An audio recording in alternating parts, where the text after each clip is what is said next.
మహిళలకు 2029 నుంచి చట్టసభల్లో 33% రిజర్వేషన్లు అమలు చేసేలా కేంద్రం ప్రతిష్టాత్మకంగా తీసుకొచ్చిన 131వ రాజ్యాంగ సవరణ బిల్లు లోక్సభలో వేగిపోయింది. మహిళా రిజర్వేషన్ చట్టం సవరణ బిల్లు అవసరమైన మెజారిటీ సాధించలేకపోయింది.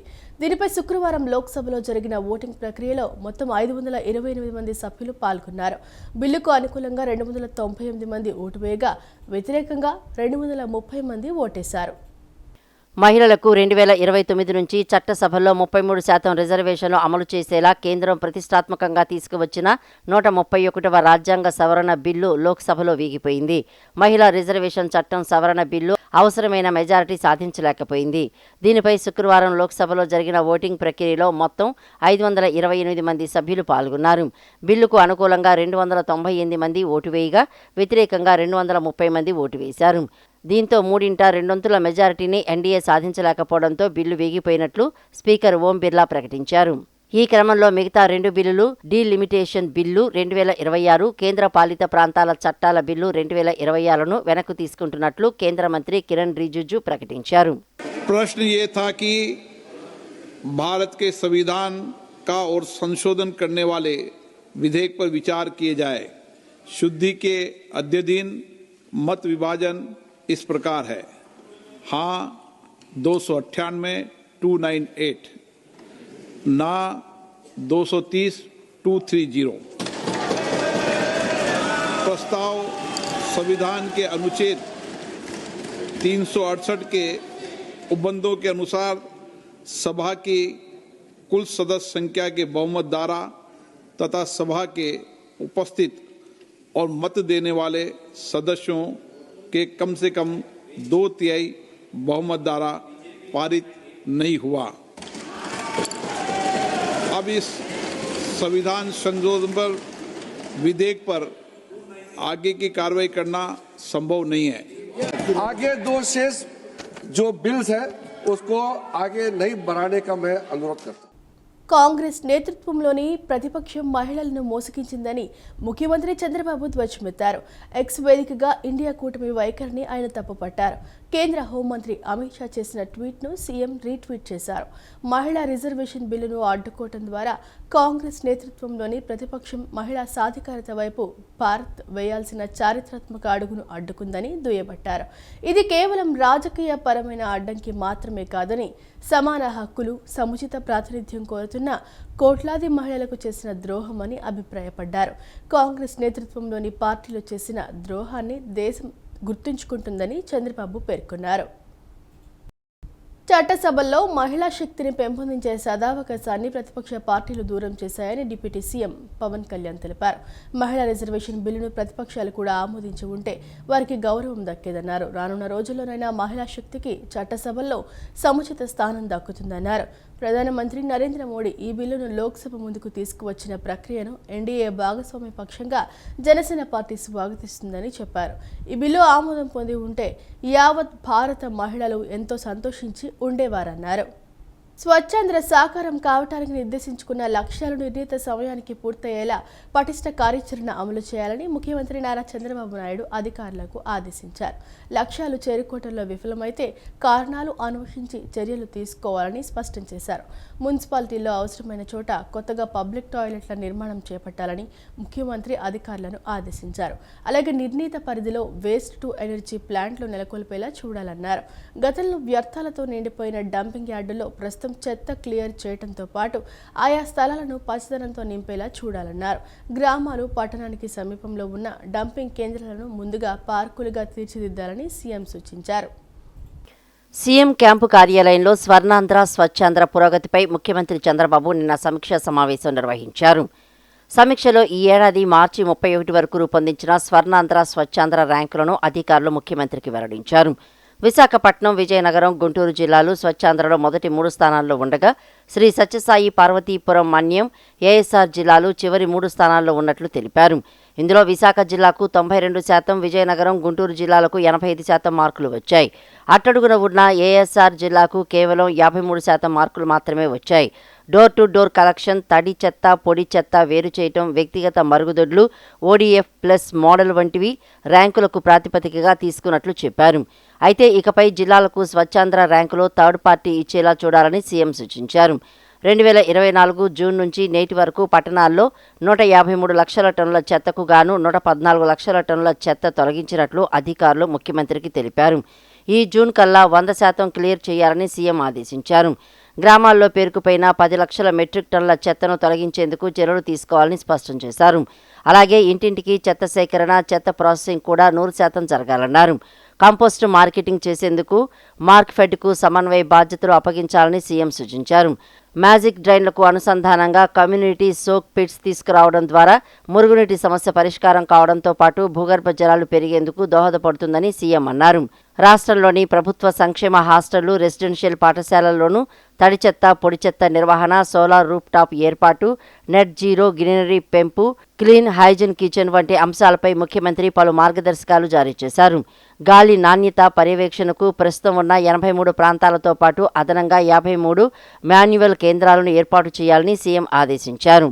హజ్ యాత్రికుల ప్రయాణం సాఫీగా, సురక్షితంగా సాగేందుకు అవసరమైన అన్ని ఏర్పాట్లను సమగ్రంగా పూర్తి చేసి సిద్ధంగా ఉండాలని మైనార్టీ సంక్షేమ శాఖ మంత్రి ఎన్ఎండి ఫారూక్ అధికారులను ఆదేశించారు. ముఖ్యమంత్రి చంద్రబాబు మైనార్టీల సంక్షేమానికి ఎంతో ప్రాముఖ్యం అందిస్తున్నారని, పవిత్ర హజ్ యాత్రకు రాష్ట్రం నుంచి ఈ ఏడాది 2025 మంది హజ్ యాత్రికులు వివిధ ఎంబార్కేషన్ పాయింట్ల నుండి పవిత్ర మక్కా, మదీనా యాత్రకు ప్రయాణం సాగించనున్నారన్నారు. ఇందులో భాగంగా విజయవాడ ఎంబార్కేషన్ పాయింట్ నుండి 2 విడతలుగా 335 మంది వెళ్లనున్నారన్నారు. తొలి విడతలో శనివారం 160 మంది, ఆదివారం 2 విడతలో 175 మంది వెళ్లనున్నారని అన్నారు. విజయవాడ గన్నవరం విమానాశ్రయం నుంచి నేడు, రేపు 2 దఫాలుగా ఆంధ్రప్రదేశ్ హజ్ ప్రయాణికులు మక్కా యాత్రకు బయలుదేరనున్నారు. రాష్ట్ర వ్యాప్తంగా వివిధ ప్రాంతాల నుండి హజ్ యాత్రకు బయలుదేరుతున్న యాత్రికులందరికీ రాష్ట్ర ప్రభుత్వం ప్రత్యేకంగా ఏర్పాట్లు చేయటం జరిగింది. ఒకరోజు ముందుగానే విజయవాడకు చేరుకునే యాత్రికులందరికీ పురుషులు, మహిళలకు వేర్వేరుగా వసతి ఏర్పాట్లు, భోజన సౌకర్యం తదితర ఏర్పాట్లను మైనారిటీ మంత్రిత్వ శాఖ నేతృత్వంలో హజ్ కమిటీ పూర్తి చేసింది.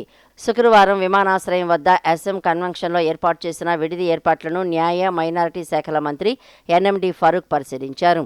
మైనారిటీ సంక్షేమ శాఖ కార్యదర్శి సిహెచ్ శ్రీధర్, హజ్ కమిటీ చైర్మన్ హసన్ బాషా, సీఈఓ గౌస్ పీర్లు హజ్ యాత్రికులకు ప్రభుత్వం తరపున ఏర్పాటు చేసిన వసతులు, ఇతర మౌలిక సదుపాయాల గురించి మంత్రి ఫరూక్కు వివరించారు. ఈ సందర్భంగా మంత్రి ఫరూక్ మాట్లాడుతూ ఏపీ నుంచి ప్రస్తుత ఏడాది 2000 మంది యాత్రికులు హజ్కు బయలుదేరుతున్నారని పేర్కొన్నారు. గన్నవరం నుంచి ఈ నెల 18వ తేదీన మొదటి దశలో 156 మంది, 19వ తేదీన రెండవ దశలో 177 మంది హజ్కు బయలుదేరుతున్నారని తెలియజేశారు. మిగిలిన వారు హైదరాబాదు, బెంగళూరు ఎంబార్కేషన్ కేంద్రాల నుంచి హజ్కు బయలుదేరతారని అన్నారు. విజయవాడ ఎంబార్కేషన్ కేంద్రం నుంచి హజ్కి వెళ్లి వచ్చే వారందరికీ కూటమి ప్రభుత్వం ఒక్కొక్కరికి ₹1,00,000 ఆర్థిక సాయం అందజేస్తున్నట్లు తెలిపారు. గన్నవరం నుంచి బయలుదేరుతున్న వారందరికీ పరిశుభ్రమైన, సౌకర్యవంతమైన వసతి, భోజన సౌకర్యం, పురుషులు, మహిళలకు వేర్వేరుగా ఏర్పాట్లు చేయడం జరిగిందన్నారు. మైనారిటీ మంత్రిత్వ శాఖ నేతృత్వంలో హజ్ కమిటీ యాత్రికులందరికీ అన్ని ఏర్పాట్లను పూర్తి చేయడం జరిగిందని మంత్రి ఫరూక్ వెల్లడించారు. ఇక్కడే ఏర్పాటు చేసిన తాత్కాలిక ప్రార్థనాలయంలో జమ్మా నమాజులో మంత్రి పాల్గొని ఆ తర్వాత యాత్రికులతో కలిసి భోంచేశారు. ఈ కార్యక్రమంలో Urdu academy chairman Farooq Shubli, minority corporation chairman Mushtaq Maulana, Sheikh corporation chairman Mukhtiyar, వివిధ శాఖల అధికారులు, సిబ్బంది తదితరులు పాల్గొన్నారు. ప్రభుత్వ పాఠశాలల్లో అత్యున్నత విద్యా ప్రమాణాలతో విద్యను అందించేందుకు ప్రభుత్వం కృషి చేస్తోందని, పాఠశాలల్లో కల్పించిన సౌకర్యాలను సద్వినియోగం చేసుకుని చిన్నారులు బాగా చదువుకొని ఉన్నతంగా ఎదగాలని జిల్లా కలెక్టర్ డాక్టర్ జి లక్ష్మీశ అన్నారు. పాఠశాలల్లో విద్యార్థులు సౌకర్యవంతమైన వాతావరణంలో చదువుకునేలా ప్రభుత్వం ఏర్పాట్లు చేసిందని, తరగతి గదులు, తాగునీరు, పారిశుద్ధ్యం, విద్యుత్ వంటి అంశాల్లో ప్రత్యేక శ్రద్ధ తీసుకుంటున్నట్లు వివరించారు. ఎన్టీఆర్ జిల్లా కలెక్టర్ లక్ష్మీశ క్షేత్రస్థాయి సందర్శనలో భాగంగా నిన్న నందిగామలోని డీవీఆర్ కాలనీ ఎంపీపీ పాఠశాలను ఆకస్మికంగా తనిఖీ చేశారు. చిన్నారులతో ముచ్చటించి విద్యా నైపుణ్యాలను పరీక్షించారు. మధ్యాహ్న భోజన పథకం అమలు తీరును పరిశీలించారు. ఆహార నాణ్యత, వంటగది పరిశుభ్రత, నీటి వినియోగం, నిల్వ విధానాలపై సమగ్రంగా తనిఖీ చేశారు. విద్యార్థులకు అందిస్తున్న భోజనం పోషక విలువలతో కూడి ప్రభుత్వం నిర్దేశించిన మెనూ ప్రకారం ఉందో లేదో చూశారు. విద్యార్థులతో కలిసి భోజనం చేసి నాణ్యతపై సంతృప్తి వ్యక్తం చేశారు. చిన్నారులకు అందిస్తున్న భోజనం రుచి, నాణ్యతపై అభిప్రాయాలు తెలుసుకున్నారు. రాష్ట్ర ప్రభుత్వం శ్రీమతి డొక్కా సీతమ్మ మధ్యాహ్న భోజన పథకం అమలుపై ప్రత్యేకంగా దృష్టి సారించిందని, ఈ పథకం విద్యార్థుల ఆరోగ్యం, హాజరు శాతం, విద్యా పురోగతిపై సానుకూల ప్రభావం చూపుతుందని పేర్కొన్నారు. అనంతరం నందిగామ డీవీఆర్ కాలనీలోని అంగన్వాడీ కేంద్రాన్ని కూడా తనిఖీ చేశారు. చిన్నారులో వయసుకు తగిన ఎత్తుకు తగిన బరువుకు సంబంధించిన రికార్డులను ప్రత్యక్షంగా పరిశీలించారు. చిన్నారులకు అందిస్తున్న పోషకాహార వివరాలను పరిశీలించారు. చిన్నారుల్లో తీవ్ర పోషకాహార లోపం, మిత పోషకాహార లోపం ఎట్టి పరిస్థితుల్లోనూ ఉండకూడదని స్పష్టం చేశారు. చిన్నారుల ఆరోగ్యంపై ప్రత్యేకంగా దృష్టి సారించాలని, పూర్వ ప్రాథమిక విద్యను అత్యున్నత ప్రమాణాలతో అందించేందుకు కృషి చేయాలని కలెక్టర్ లక్ష్మీశా ఆదేశించారు. ఎక్కడికక్కడ హెల్త్ ఫెసిలిటీ, అలాగే డ్రింకింగ్ వాటర్ ఫెసిలిటీ ఉన్నాయని సర్ప్రైజ్ ఇన్స్పెక్షన్ మొదలుపెట్టాము.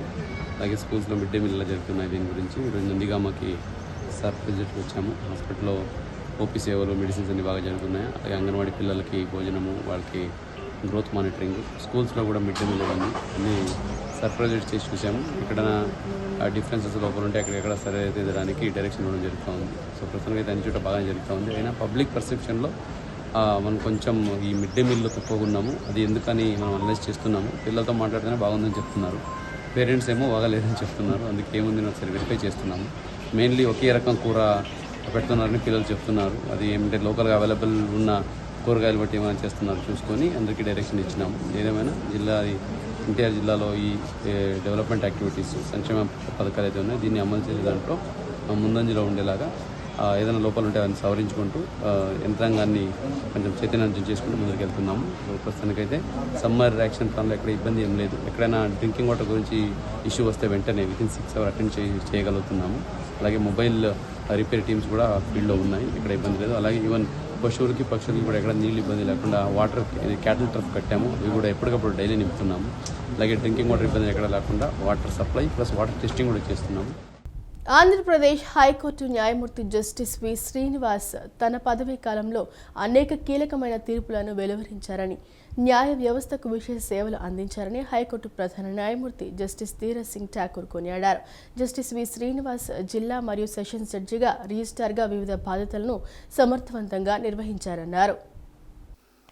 ఆంధ్రప్రదేశ్ హైకోర్టు న్యాయమూర్తి జస్టిస్ వి శ్రీనివాస్కు హైకోర్టు ప్రధాన న్యాయమూర్తి జస్టిస్ ధీరజ్ సింగ్ ఠాకూర్ ఆధ్వర్యంలో ఫుల్ బెంచ్ ఘన వీడ్కోలు పలికారు. హైకోర్టు న్యాయమూర్తి వి జస్టిస్ శ్రీనివాస్ పదవి విరమణ చేయనున్న సందర్భాన్ని పురస్కరించుకుని వీడ్కోలు కార్యక్రమం హైకోర్టు మొదటి కోర్టు హాల్లో శుక్రవారం ఘనంగా నిర్వహించారు. ఈ సందర్భంగా హైకోర్టు ప్రధాన న్యాయమూర్తి జస్టిస్ ధీరజ్ సింగ్ ఠాకూర్ మాట్లాడుతూ జస్టిస్ వి శ్రీనివాస్ నిబద్ధత కలిగిన న్యాయమూర్తి అని కొనియాడారు. జస్టిస్ వి శ్రీనివాస్ కృష్ణా జిల్లా తిరువురులో లక్ష్మణరావు, సుశీల కుమారి దంపతులకు ఏప్రిల్ 18, 1964లో జన్మించారని, 1988వ సంవత్సరంలో నూజివీడు బార్ కౌన్సిల్ సభ్యుడిగా, న్యాయవాదిగా ప్రాక్టీస్ ప్రారంభించారని తెలిపారు. ఆగస్టు 4, 2022న హైకోర్టు న్యాయమూర్తిగా నియామకం అయ్యారని తెలిపారు. జస్టిస్ వి శ్రీనివాస్ తన పదవీ కాలంలో అనేక కీలకమైన తీర్పులను వెలువరించారని, న్యాయ వ్యవస్థకు విశేష సేవలు అందించారని కొనియాడారు. జస్టిస్ వి శ్రీనివాస్ జిల్లా మరియు సెషన్స్ జడ్జిగా, రిజిస్ట్రార్గా వివిధ బాధ్యతలను సమర్థవంతంగా నిర్వహించినట్లు చెప్పారు. పదవీ విరమణ అనంతరం జస్టిస్ వి శ్రీనివాస్ శేష జీవితం, ఆయురారోగ్యాలతో ప్రశాంతంగా గడపాలని కోరుకుంటున్నానని ప్రధాన న్యాయమూర్తి జస్టిస్ ధీరజ్ సింగ్ ఠాకూర్ అన్నారు. He graduated in law in the year 1988. In the same year, he was enrolled as an advocate in Nuzividu and began his practice. Justice Srinivas then joined judicial service as Munsif Magistrate at Chittoor in the year 1994. He was promoted as Senior Civil Judge in the year 2005 before being promoted as District Judge in the year 2015. As a judicial officer, he worked diligently and left a lasting impression wherever he worked by maintaining high ethical standards. He discharged the onerous responsibility as the President of the Judicial Officers Association, providing leadership and ensured the protection of the interest of his fraternity. Justice Srinivas, even after becoming a judicial officer, continued his academic pursuit. He was awarded a certificate by University of Washington School of Law, Seattle, for completion of patent and intellectual property law and practice during the year 2008. In recognition of his legal acumen and service rendered, Justice Srinivas was elevated as the judge of the High Court of Andhra Pradesh on 4th of August 22.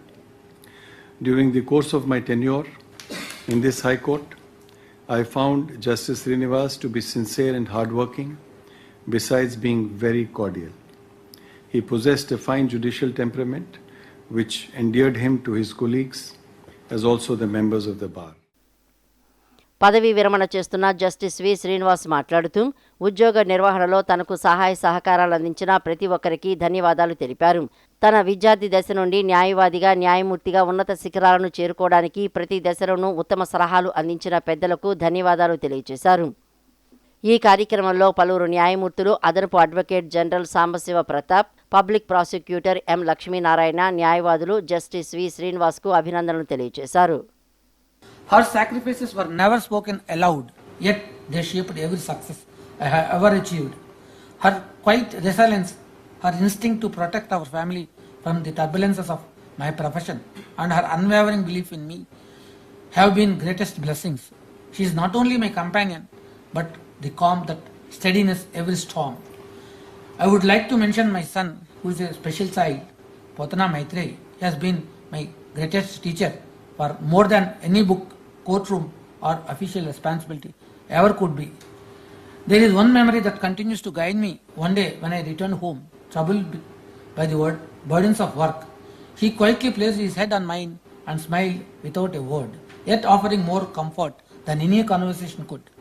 His gentle presence has shown me a patience that transcends rules and regulations, the patience of the heart. His courage in navigating the world, his honesty untouched by pretense, his unconditional love have convinced me that compassion is indeed the essence of justice. Telugu Desam party జాతీయ working ప్రెసిడెంట్గా నియమితులైన విద్యాశాఖ మంత్రి Nara లోకేష్ను Gannavaram MLA మరియు AP ప్రభుత్వ whip Yarlagadda Venkatrao నిన్న మర్యాదపూర్వకంగా కలిశారు. ఉండవల్లిలోని లోకేష్ నివాసానికి వెళ్లిన ఆయన పుష్పగుచ్చం అందజేసి హృదయపూర్వక శుభాకాంక్షలు తెలియజేశారు. ఈ సందర్భంగా యార్లగడ్డ వెంకట్రావు మాట్లాడుతూ లోకేష్ చేపట్టిన యువకులం పాదయాత్ర పార్టీ శ్రేణుల్లో సరికొత్త ఉత్సాహాన్ని నింపిందని కొనియాడారు. రాబోయే రోజుల్లో తెలుగుదేశం పార్టీని మరింత శక్తివంతమైన రాజకీయ పక్షంగా తీర్చిదిద్దడంలో లోకేష్ కీలక పాత్ర పోషిస్తారని ఆయన ఆశాభావం వ్యక్తం చేశారు. లోకేష్ నాయకత్వంలో తెలుగుదేశం పార్టీ మరిన్ని కొత్త శిఖరాలను అధిరోహించాలని యార్లగడ్డ వెంకట్రావు ఆకాంక్షించారు. హజ్ యాత్రికులకు గన్నవరం ఎస్ఎం కళ్యాణ మండపంలో ఏర్పాటు చేసిన వసతి ఏర్పాట్లను, ఇతర సౌకర్యాలను, బందోబస్తు ఏర్పాట్లను కృష్ణా జిల్లా ఎస్పీ వి విద్యాసాగర్ నాయుడు అధికారులు కమిటీ సభ్యులతో కలిసి పరిశీలించారు. అక్కడ అందుతున్న సదుపాయాలు, ఇతర వస్తువులపై కమిటీ సభ్యులను అడిగి తెలుసుకున్నారు.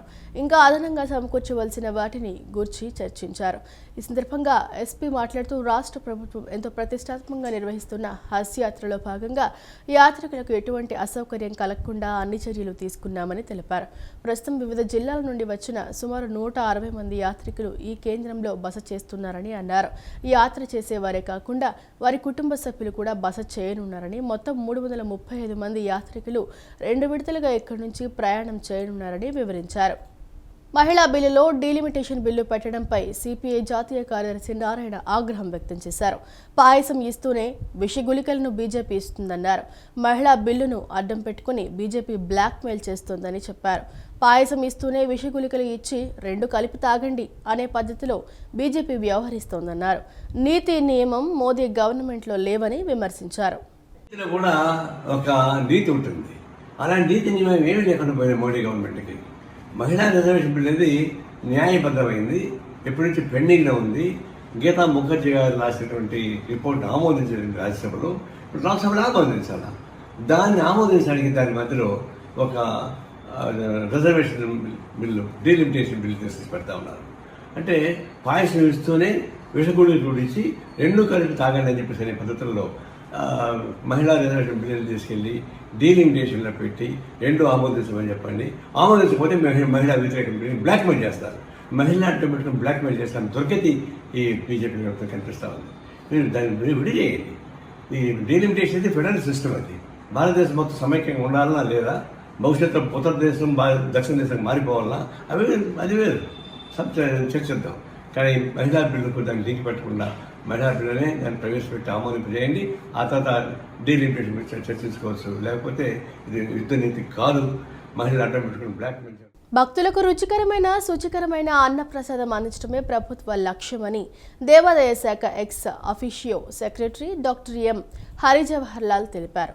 అన్నప్రసాద వితరణ ప్రాంతంలో పరిశుభ్రమైన ఆరోగ్యకరమైన వాతావరణం ఉండాలని ఆదేశించారు. వంటశాలలో నిరంతరం పరిశుభ్రత పాటించాలని సూచించారు. భక్తుల సౌకర్యార్థం అన్నదాన కార్యక్రమాన్ని మరింత పటిష్టంగా భక్తులు మెచ్చుకునేలా నిర్వహించాలని ఈ సందర్భంగా దిశానిర్దేశం చేశారు. రాష్ట్ర దేవాదాయ శాఖ ex officio secretary doctor M Harijawahar Lal కుటుంబ సభ్యులతో కలిసి నిన్న ఇంద్రకీలాద్రిపై వెలిసిన శ్రీ కనకదుర్గ అమ్మవారి ఆలయాన్ని దర్శించుకున్నారు. ఆలయ మర్యాదలతో దేవస్థానం అర్చక బృందం వారికి స్వాగతం పలికింది.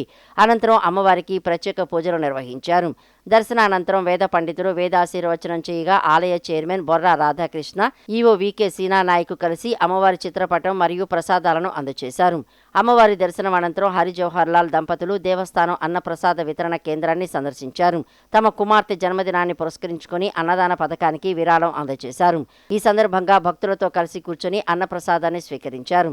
అనంతరం అన్నప్రసాదం రుచి, నాణ్యత, వడ్డన తీరుపై భక్తులను స్వయంగా అడిగి వారి అభిప్రాయాలను తెలుసుకున్నారు. భక్తులు సంతృప్తి వ్యక్తం చేయడంతో వారు హర్షం వ్యక్తం చేశారు. అన్నప్రసాదశాల పరిశీలన అనంతరం ఆలయ ఈవో చైర్మన్లకు పలు కీలక సూచనలు చేశారు. అన్నప్రసాద వితరణ ప్రాంతంలో పరిశుభ్రమైన ఆరోగ్యకరమైన వాతావరణం ఉండాలని ఆదేశించారు. వంటశాలలో నిరంతరం పరిశుభ్రత పాటించాలని పేర్కొన్నారు. వంటల తయారీలో ఎట్టి పరిస్థితుల్లోనూ రాజీ పడకూడదని, తాజా కూరగాయలు మరియు నాణ్యమైన దినుసులను మాత్రమే ఉపయోగించాలని స్పష్టం చేశారు. పని భారాన్ని తగ్గిస్తూ నాణ్యత పెంచేందుకు అత్యాధునిక పరికరాలను వినియోగించాలని సూచించారు. ముఖ్యమంత్రి ఆదేశాల మేరకు భక్తులకు కడుపు నిండా తృప్తికరంగా భోజనం అందించడమే ప్రధాన లక్ష్యమని తెలిపారు. అవసరమైతే దిట్టం పెంచేందుకు తక్షణ ప్రతిపాదనలు పంపాలని అధికారులను ఆదేశించారు. కర్ణాటక రాజ్యంలో గదక్ మన ఊరు, ఆడ నుంచి వస్తున్నాను. 10 సంవత్సరాల నుంచి తిరుగుతున్నాను. ఇప్పుడు ఈ రోజుది బ్రహ్మాండంగా ఉంది. Best food preparation. నేను ఇంటిలో ఈ మ్యారేజ్లో ఎలాగ పెడతారో అదే మాదిరి దేవి దర్శనం అయిన తర్వాత మంచి కూరలు, భోజనము, ఫస్ట్ క్లాస్ భోజనం ఇచ్చినారు sir. It is memorable one. విన్నాం the best. Very very thanks to the management, food preparation, everything is fine sir. Supervision is also fine. Not still today we have not yet seen in these temples. Tirupati also we have seen already, but road during this management I am very very happy. Amaravati రాజధాని ప్రాంతంలో high rise buildings రానున్న నేపథ్యంలో అగ్ని ప్రమాదాల నివారణకు integrated urban planning రూపొందించనున్నట్లు fire DGP Venkataramana తెలియజేశారు. రాష్ట్రంలో అగ్ని ప్రమాదాల నివారణకు, ప్రాణ ఆస్తి నష్ట నివారణకు అగ్నిమాపక శాఖ ఎంతగానో కృషి చేస్తోందని తెలిపారు. అగ్ని ప్రమాదాల పట్ల ప్రజల్లో మరింత అవగాహన తీసుకువచ్చేందుకు fire and security association of India సంయుక్త ఆధ్వర్యంలో అవగాహన కార్యక్రమాలు నిర్వహిస్తామని ఆయన తెలియజేశారు. త్వరలో విశాఖపట్నంలో రీజనల్ ట్రైనింగ్ సెంటర్ ఏర్పాటుకు కృషి చేస్తామని ఆయన హామీ ఇచ్చారు. గొడదల్లోని ఒక హోటల్లో fire and security association of India నూతన కార్యవర్గ ప్రమాణ స్వీకార కార్యక్రమం జరిగింది. Fire and security association of India Amaravati chapter అధ్యక్షులుగా వి కాంతారావు, కార్యదర్శిగా Y Durgarao, president elect P Markandeyulu నియమితులయ్యారు. ఈ కార్యక్రమానికి ఫైర్ డీజీపీ వెంకటరమణ ముఖ్య అతిథిగా విచ్చేసి ప్రసంగించారు. అమరావతి ప్రాంత పరిధిలో 250 మీటర్ల పై చిలుకు భవనాలు ఏర్పాటు కానున్నాయని తెలిపారు. హైరేజ్ బిల్డింగ్స్లో అగ్ని ప్రమాదాలు సంభవించకుండా ముందస్తు జాగ్రత్తగా ఇంటిగ్రేటెడ్ అర్బన్ ప్లానింగ్ రూపొందించనున్నట్లు తెలియజేశారు. ఫైర్ సేఫ్టీకి సంబంధించి రాష్ట్ర ప్రభుత్వం రూపొందించే ఉత్తర్వులను అమలు చేస్తామన్నారు. రాష్ట్రంలో అగ్ని ప్రమాదాల నివారణ అందరి బాధ్యతని తెలిపారు. అగ్ని ప్రమాదాలపై ప్రజల్లో విస్తృత అవగాహన కార్యక్రమాలు నిర్వహిస్తున్నామని పేర్కొన్నారు. హైరేజ్ బిల్డింగ్స్, హాస్పిటల్స్, పాఠశాలలు, హోటల్స్, అపార్ట్మెంట్స్లలో అగ్ని ప్రమాదాల నివారణకు fire and security association of India సంయుక్త ఆధ్వర్యంలో అవగాహన కార్యక్రమాలు చేపట్టనున్నట్లు వివరించారు. ఎఫ్ఎస్ఏఐ అగ్ని ప్రమాదాల నివారణకు అనేక కార్యక్రమాలు చేపట్టడం ప్రశంసనీయమని కొనియాడారు. ఈ అసోసియేషన్తో కలిసి అగ్నిమాపక శాఖ ద్వారా అనేక కార్యక్రమాలు రాష్ట్ర వ్యాప్తంగా చేపడతామని ఆయన ప్రకటించారు. మేము 2020 వరకు కొంతవరకు అలవాటు చేసి సొసైటీ యాక్సెప్ట్ చేసి జీర్ణించుకునే స్థితిలో మళ్ళీ వాళ్ళని ఇది అవసరం లేదు ఏది పిచ్చి అని చెప్పి మనం మొత్తం సొసైటీ మొత్తాన్ని పిచ్చోళ్ళు చేసేసి ఈ రోజు కూడా మనం దాన్ని కంటిన్యూగా చేయలేకపోతున్నాం. ప్రతి ఒక్కరు కూడా ఇప్పుడు నాకు సర్టిఫికేట్ ఎలా కావాలి, ఈ స్పీడ్ ఆఫ్ డూయింగ్ అంటున్నాం, ఈజ్ ఆఫ్ డూయింగ్ అంటున్నాం. ఇప్పుడు నిన్న యాక్చువల్గా మీరు హిందూ పేపర్ ఈరోజు చదివితే కేవలం ఈజ్ ఆఫ్ డూయింగ్ వల్ల జరిగిన ఇన్సిడెంట్ అది. ఒక వేదాంత అనేది పెద్ద ఇన్ఫ్లుయెన్సర్. ఆ ఇన్ఫ్లుయెన్స్డ్లో మనం ఇమ్మీడియట్గా ప్రొడక్షన్ స్టార్ట్ చేయాలి కాబట్టి కొన్ని యాక్సెప్ట్ చేయకుండా మా వైపు నుంచి ఉన్న సమస్యల వల్ల జరిగిన ఇన్సిడెంట్ అనమాట. అది కూడా ల్యాకింగ్ ఆఫ్ కెపాసిటీ లేదు. బాయిలర్ ఎలా మెయింటైన్ చేయాలి, బాయిలర్లో ఎలా వర్క్ చేయాలి, ఏ టైంలో ఎలా ఉంటుంది అనేది ఆ తీసుకునే వర్కర్స్ ఉన్నారు కదా, ఆ వర్కర్స్కి కెపాసిటీ బిల్డింగ్ లేకపోవడం. అనంతరం అసోసియేషన్ అమరావతి అధ్యక్షులు వి కాంతారావు, కార్యదర్శి వైవి దుర్గారావు మాట్లాడుతూ అగ్ని ప్రమాదాలపై విస్తృత స్థాయిలో అవగాహన కార్యక్రమాలు నిర్వహిస్తామని చెప్పారు. అగ్నిమాపక శాఖ విశాఖపట్నంలో ఏర్పాటు చేయబోయే రీజనల్ ట్రైనింగ్ సెంటర్ ద్వారా అవగాహన సదస్సులు, ఫైర్ డిమాన్స్ట్రేషన్ నిర్వహిస్తామని చెప్పారు. మా ఒక ఉద్దేశం ఏంటంటే ప్రజల్లో అవేర్నెస్ తీసుకురావాలి. హాస్పిటల్ ఈ మధ్య ఒరిస్సాలో ఫైర్ యాక్సిడెంట్ జరిగి చాలామంది చనిపోయారు, ఐసీయూలో 13 మంది చనిపోయారు. సో ఇట్లా హాస్పిటల్లో కానీ, స్కూల్స్లో కానీ, ఇండస్ట్రీస్లో కానీ జరిగే ప్రమాదాలను ఎలా నివారించాలి, ప్రజల్లో అవేర్నెస్ ఎలా తీసుకురావాలనే దాని మీద మా యొక్క ఎన్జిఓ పనిచేస్తుందండి. So fire and security association of India అనేది ఒక NGO. So we are working for society only. ఇది ఒక మాకు ప్యాషన్గా we are as part of our business. మేము బిజినెస్లో ఉంటూనే సోషల్ రెస్పాన్సిబిలిటీగా మేము దీన్ని ప్రజల్లో ఫైర్ అండ్ సేఫ్టీ మీద అవేర్నెస్ని క్రియేట్ చేస్తూ ఉంటామండి. రాబోయే రోజుల్లో కూడా మేము ఒక 2 years టర్మ్ ఉంటుంది మాది వచ్చేసి, సెక్రటరీగా కానీ ప్రెసిడెంట్గా కానీ. రాబోయే రోజుల్లో కాలేజీలు కానీ, educational institutions, industries, hospitals, everywhere ఎక్కడ అన్ని డిపార్ట్మెంట్లు లేదా అన్ని ఆర్గనైజేషన్ సంబంధించి సేఫ్టీ ప్రోగ్రామ్స్ కండక్ట్ చేయాలి. అందరిలో కూడా అవగాహన తెప్పించి ఆ సేఫ్టీ ఎక్విప్మెంట్స్ ఉన్న ఎక్విప్మెంట్ని ఎలా యూజ్ చేయాలి, ఎలా ఇన్స్టాల్ చేసుకోవాలి, లేదంటే వాటి మీద ఉన్న అవగాహన తెప్పించి అవేర్నెస్ ప్రోగ్రామ్ చేయాలనేది ముఖ్య ఉద్దేశంగా పెట్టుకున్నామండి. ఈ కార్యక్రమంలో director of factories M Mohan Rao, director of boilers B Umamaheswararao, association జాతీయ అధ్యక్షులు రాఖీ దీపక్, మాజీ అధ్యక్షులు వలూరి శ్రీనివాస్, ప్రాంతీయ డైరెక్టర్ శివరామకృష్ణన్, మాజీ సంయుక్త కార్యదర్శి నాగుల్ మీరా తదితరులు పాల్గొన్నారు. రాయనపాడు చెరువును ఆక్రమణకు గురికాకుండా పరిరక్షించాలని సిపిఐ రాష్ట్ర కార్యదర్శి వర్గ సభ్యులు మరియు ఎన్టీఆర్ జిల్లా కార్యదర్శి దోనిపూడి శంకర్ రాష్ట్ర ప్రభుత్వాన్ని డిమాండ్ చేశారు. తరతరాలుగా ఆయకట్టు రైతులకు మరియు చెరువు ఆధారంగా ఏర్పడిన స్థానిక దళిత మత్స్య సొసైటీ సభ్యులకు జీవనాధారంగా ఉన్న ఈ చెరువును ఆక్రమణ గురికాకుండా చర్యలు తీసుకోవాలని రాష్ట్ర ప్రభుత్వానికి విజ్ఞప్తి చేశారు. ఎన్టీఆర్ జిల్లా సిపిఐ సమితి ఆధ్వర్యంలో విజయవాడ రూరల్ మండలం రాయనపాడు చెరువు అన్యాక్రాంతమవుతున్న నేపథ్యంలో ఆ చెరువును సిపిఐ రాష్ట్ర కార్యదర్శి వర్గ సభ్యులు మరియు ఎన్టీఆర్ జిల్లా కార్యదర్శి దోనేపూడి శంకర్ సందర్శించి పరిశీలించారు. అనంతరం ఆయన మాట్లాడుతూ తరతరాలుగా ఆయకట్టు రైతులకు మరియు చెరువు ఆధారంగా ఏర్పడిన స్థానిక దళిత మత్స్య సొసైటీ సభ్యులకు జీవనాధారంగా ఉన్న ఈ చెరువును ఆక్రమణకు గురికాకుండా చర్యలు తీసుకోవాలని రాష్ట్ర ప్రభుత్వానికి విజ్ఞప్తి చేశారు. ఈ చెరువు 300 ఎకరాల విస్తీర్ణంలో ఉందని, కొంతమంది పెత్తందారులు ఈ చెరువును వివిధ కారణాలతో ఆక్రమణ చేస్తున్నారని అన్నారు. ఈ చెరువు ఆధారంగా సుమారు 100 మంది దళిత మత్స్యకారులు సొసైటీ ఏర్పాటు చేసుకుని జీవనం పొందుతున్నారని తెలిపారు. ఈ చెరువు ఆక్రమణకు గురైతే ఒకవైపు రైతులు, మరోవైపు దళిత మత్స్యకారులు జీవనాధారం కోల్పోయి వీధిన పడే అవకాశం ఉందన్నారు. రాష్ట్ర ప్రభుత్వం తక్షణమే జోక్యం చేసుకుని రాయనపాడు చెరువును పరిరక్షించడానికి అన్ని రకాల చర్యలు చేపట్టాలని విజ్ఞప్తి చేశారు. విజయవాడ రూరల్ మండలం రాయనపాడు గ్రామం సహజంగా నగర కల్చర్ అండ్ అర్బన్ కల్చర్ అంతా కూడా రాయనపాడు గ్రామం మీద ఉంటుంది. శాటిలైట్ రైల్వే స్టేషన్ వచ్చింది, అభివృద్ధి శరవేగంగా జరుగుతూ ఉన్నది. ఏనాడో 40 సంవత్సరాల క్రితం దళితులకు ఇచ్చినటువంటి సొసైటీ చెరువు పైన ఈనాటికి కూడా దళిత వర్గాలకి సంపూర్ణమైనటువంటి హక్కు లేనటువంటి పరిస్థితి ఈ రోజున ప్రత్యక్షంగా చూస్తున్నాం. 300 ఎకరాల చెరువు సొసైటీ మెంబర్స్ ఆ ఫలాన్ని అనుభవించాలి.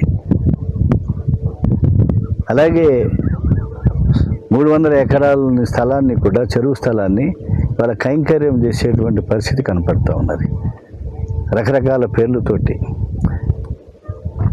చెరువు కట్టను పూడ్చి కన్స్ట్రక్షన్స్ జరుగుతున్నాయి, అక్రమ నిర్మాణాలు సాగుతున్నాయి. అందువల్ల ఖచ్చితంగా ఇది ఇరిగేషన్ శాఖ అయినా మత్స్యశాఖ అయినా ఎన్టీఆర్ జిల్లా కలెక్టర్కి ఈ సందర్భంగా మేము విజ్ఞప్తి చేస్తున్నాము. తక్షణమే ఈ చెరువు అన్యాక్రాంతం కాకుండా, ఆక్రమణకు గురి కాకుండా ఎవరైతే సొసైటీ ఉన్నదో మత్స్యకారుల సొసైటీ, ఆ సొసైటీ ఒకే చెందాలని చెప్పి ఎవరు దీనిని ఆక్రమించడానికి ప్రయత్నం చేసినా చట్టపరమైనటువంటి చర్యలు తీసుకోవాలని చెప్పి సిపి కార్యక్రమంలో ఆంధ్రప్రదేశ్ కౌలు రైతుల సంఘం రాష్ట్ర ప్రధాన కార్యదర్శి పి జమలయ్య, దళిత హక్కుల పోరాట సమితి రాష్ట్ర ఆర్గనైజింగ్ సెక్రటరీ బుట్టి రాయప్ప, డిహెచ్పిఎస్ విజయవాడ నగర అధ్యక్షులు సంగుల పేరయ్య, కౌలు రైతుల సంఘం జిల్లా ఉపాధ్యక్షులు పెయ్యల వెంకటేశ్వరరావు తదితరులు పాల్గొన్నారు. మన ఘనమైన వారసత్వాన్ని కాపాడుకుంటూ బలమైన భవిష్యత్తును నిర్మించే ప్రయత్నంలో భాగంగా వినూత్న కార్యాచరణతో వారసత్వానికి పట్టం కట్టేలా వివిధ కార్యక్రమాలను రూపొందించింది ఎన్టీఆర్ జిల్లా యంత్రాంగం. చారిత్రక స్థలమైన కొండపల్లి కిల్లా, శతాబ్దాల చరిత్ర కలిగిన కొండపల్లి బొమ్మల ఖ్యాతిని ప్రపంచానికి చాటేలా ఉత్సవాన్ని నిర్వహిస్తున్నారు. ఇది కేవలం ఒక వేడుక మాత్రమే కాదు, 4 శతాబ్దాల చరిత్ర నేటి తరం కళ్ల ముందు కదలాడనుంది. నేడు ప్రపంచ వారసత్వ దినోత్సవ సందర్భంగా ఎన్టీఆర్ జిల్లా యంత్రాంగం, పర్యాటక శాఖ సంయుక్తంగా కొండపల్లి కోట దిగువన నేటి నుంచి 3 రోజుల పాటు ఈ పండుగను నిర్వహించనుంది. రాచరికపు సంప్రదాయాలతో పెనవేసుకున్న శతాబ్దాల కొండపల్లి కొయ్య బొమ్మలు మొదటిసారిగా పండుగ జరుపుకుంటున్నాయి. ఆంధ్రప్రదేశ్ సాంస్కృతిక వారసత్వానికి ప్రతీకగా కీర్తి గడించిన కొండపల్లి బొమ్మలు శతాబ్దాల సంప్రదాయాన్ని, కళా నైపుణ్యాన్ని తమలో ఇముడ్చుకున్నాయి. ఈ కొండపల్లి బొమ్మలు వాటి ప్రకాశవంతమైన రంగులు, క్లిష్టమైన డిజైన్ల వల్ల ప్రసిద్ది చెందాయి. హస్తకళాకారుల కళా నైపుణ్యాన్ని, కొండపల్లి బొమ్మల విశిష్టతను నేటి తరానికి, భావితరాలకు తెలియజేసేందుకు ఎన్టీఆర్ జిల్లా యంత్రాంగం, పర్యాటక శాఖ సంయుక్తంగా నేటి నుంచి 3 రోజుల పాటు కొండపల్లి బొమ్మల మేళాను నిర్వహిస్తున్నారు. ఈ అద్భుత వారసత్వ సంపదను కేవలం ప్రస్తుత తరానికి మాత్రమే కాక భవిష్యత్తులో వచ్చే తరాలకు కూడా తెలియజేయడం ఈ పండుగ ముఖ్య ఉద్దేశం. అందుకోసం పలు ప్రత్యేక కార్యక్రమాలు రూపకల్పన చేశారు. ఈ పండుగ వేదికగా కొండపల్లి బ్రాండును రాష్ట్రమంతా గుర్తుంచుకునేలా ముందుకు తీసుకువెళ్లాలనే సంకల్పంతో అధికారులు, సంఘాలు చర్యలు తీసుకుంటున్నారు. ఈ రోజు ఉదయం కొండపల్లి కోట దిగువన ఏర్పాటు చేసిన హెరిటేజ్ ట్రెక్కింగ్తో ఈ పండుగ ప్రారంభమైంది. ఈ ట్రెక్కింగ్ ద్వారా వారసత్వ ప్రదేశాలను సందర్శించేందుకు, వారి చరిత్రను తెలుసుకునేందుకు సందర్శకులకు అవకాశం కల్పించారు. ఉదయం 10 గంటలకు జ్యోతి ప్రజ్వలనతో ఉత్సవాలు ప్రారంభం కానున్నాయి. ఆపై వరుసగా చేతి వృత్తుల మూలాలు, బొమ్మలు, 400 సంవత్సరాల చరిత్రపై చర్చ, లైవ్లో బొమ్మలు చెక్కే ప్రదర్శన, రంగోలీ పోటీలు, గ్రామ వీధుల సుందరీకరణ, సాయంత్రం కవి సమ్మేళనం, కీలుబొమ్మలు, తోలుబొమ్మల ప్రదర్శన నిర్వహించనున్నారు. రెండో రోజు ఆదివారం ఉదయం 10 గంటలకు బొమ్మల దర్బార్, బొమ్మల ప్రదర్శన మరియు బొమ్మల కొలువు ఉంటుంది. ఆపై కొండపల్లి బొమ్మల ఉత్పత్తి, కళాకారులకు తెల్లపోనిక చెట్టు వనరులను అందించడం, పాలసీ దృక్కోణంపై చర్చ, women from back rooms to board rooms పై చర్చ, కొండపల్లి కార్నివాల్, జానపద ప్రదర్శనలు, కళాకారుల ఊరేగింపు, సాంస్కృతిక కార్యక్రమాలు, కీలుబొమ్మలు, తోలుబొమ్మల ప్రదర్శన ఉంటుంది. ఉత్సవాల 3వ రోజు ఈ నెల 20న ఉదయం 11 గంటలకు మార్కెటింగ్, వ్యాపార అవకాశంపై చర్చ ఉంటుంది. ఆపై మధ్యాహ్నం 3:30 గంటలకు ఆట విడుపుగా rope pulling, musical chairs, lemon and spoon, బొమ్మల ప్రేరణతో పిల్లల fashion show and power women of Kondapalli, పిండి వంటల ప్రదర్శన, సాంస్కృతిక ప్రదర్శనలు ఉంటాయి. చివరగా విజేతలకు బహుమతుల ప్రధాన కార్యక్రమంతో పాటు ముగింపు వేడుక నిర్వహించనున్నారు. గత నెలలో పర్యాటక శాఖ ఆధ్వర్యంలో ఆధునిక టెక్నాలజీ ఉపయోగించి ఆధారిత వీడియోలతో బొమ్మల పోటీ నిర్వహించారు. ఈ పోటీల్లో విజేతలకు బహుమతులు అందజేయనున్నారు. అలాగే కళాకారులు సృష్టించిన అద్భుత పనులను ప్రదర్శించేందుకు వేదిక తయారు చేశారు. ఈ కార్యక్రమం సంబంధిత ప్రభుత్వ శాఖలు, సామాజిక మాధ్యమాల్లో విస్తృతంగా ప్రచారం చేస్తున్నారు. ఈ మేళా పట్ల ప్రజల్లో ఆసక్తి పెరిగింది. ఈ రోజు రాత్రి ఇందిరాగాంధీ మున్సిపల్ మైదానం పక్కన ఖాళీ స్థలంలో సంగీత జరితో వారసత్వానికి పట్టం కట్టే కార్యక్రమం నిర్వహిస్తున్నారు. వారసత్వ ఔన్నత్యానికి ప్రతీకలుగా నిలిచే వారిని గుర్తించి వారిని ఘనంగా సత్కరించనున్నారు. వారసత్వ సంపదను భావితరాలకు అందించే బృహత్ సంకల్పానికి ప్రతి ఒక్కరూ కలిసి రావాలని, సమిష్టి కృషితో కొండపల్లి బొమ్మల విజయవంతం చేద్దామని కలెక్టర్ లక్ష్మీశా పిలుపునిచ్చారు. మన సంస్కృతి, మన కళ, కొండపల్లి బొమ్మల గురించి కొండపల్లి బొమ్మల పండగ కార్యక్రమాన్ని నిర్వహించబోతున్నాము. రాష్ట్ర ప్రభుత్వం, పర్యాటక శాఖ, అలాగే ఎన్టీఆర్ జిల్లా యంత్రాంగం ద్వారా నిర్వహిస్తున్న ఈ కార్యక్రమానికి కొండపల్లి వాసులు, అలాగే ఎన్టీఆర్ జిల్లా వాసులు అందరూ పెద్ద ఎత్తున తరలి రావాలి. ఈ కొండపల్లి బొమ్మల పండుగని దిగ్విజయంగా నిర్వహించడానికి అందరూ సహకరించాలి. ఇది ఫస్ట్ ఆఫ్ ఇట్స్ కైండ్ చేయబోతున్నాము. కొండపల్లి ఇతిహాసము, కొండపల్లి చరిత్ర గురించి మీకు అందరికీ తెలిసే ఉంది. ఇది ఖ్యాతి చెందిన కొండపల్లి బొమ్మ. దీన్ని మనము ఒక పండగలాగా సెలబ్రేట్ చేస్తూ ఇక్కడ టూరిజము, అలాగే సర్వీస్ సెక్టరు, అలాగే ఇక్కడ ఉన్న కొండపల్లి బొమ్మలు చేసే హస్తకళాకారులు ఎవరైతే ఉన్నారో వాళ్ళకి ఒక ప్రోత్సాహం ఇవ్వడానికి ఈ కార్యక్రమం చేస్తున్నాము. ఈ కార్యక్రమానికి ప్రతి ఒక్కరిని హృదయపూర్వకంగా ఈ వార్తలు ఇంతటితో సమాప్తం. మరో బులెటిన్తో మళ్ళీ కలుద్దాం. అంతవరకు సెలవు. నమస్కారం.